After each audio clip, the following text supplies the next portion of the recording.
Yaorana et bienvenue sur Jurismana. Aujourd'hui nous abordons un thème de droit pénal spécial avec la description rapide de l'infraction d'homicide involontaire.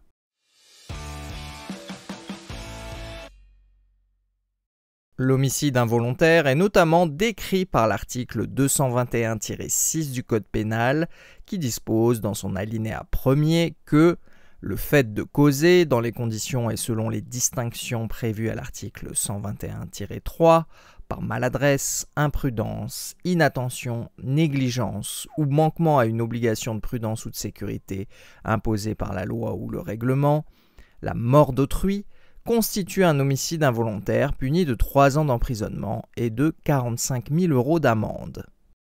Comme pour toute infraction pénale, doivent être réunis un élément matériel et un élément moral, ainsi qu'un dommage et un lien de causalité.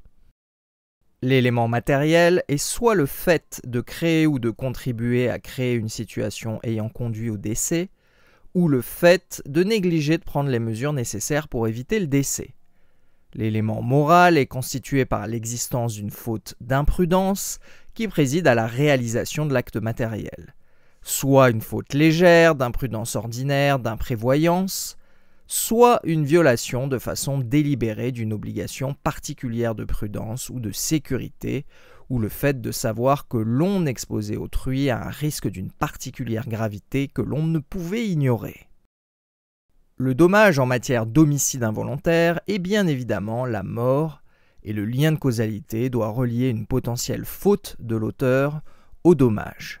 La causalité sera indirecte entre faute et dommage dès lors que la faute n'aura pas été la cause exclusive ou immédiate du dommage ou si la faute n'aura pas été déterminante dans la réalisation de celui-ci. Et si vous trouvez cette vidéo intéressante, n'hésitez pas à l'aimer, à commenter, à la partager et bien évidemment à vous abonner à la chaîne Jurismana. Marururua. Il faut préciser que le fait justificatif de légitime défense est inconciliable avec le caractère involontaire de l'infraction.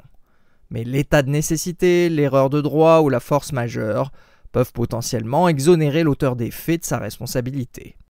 L'homicide involontaire est puni au maximum de 3 ans d'emprisonnement et de 45 000 € d'amende.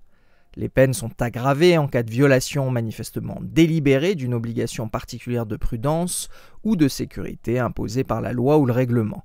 Par exemple, lorsque l'homicide est commis par le conducteur d'un véhicule terrestre à moteur, en cas d'ivresse manifeste, de mise en danger délibérée ou d'usage de stupéfiants, ou s'il y a délit de fuite.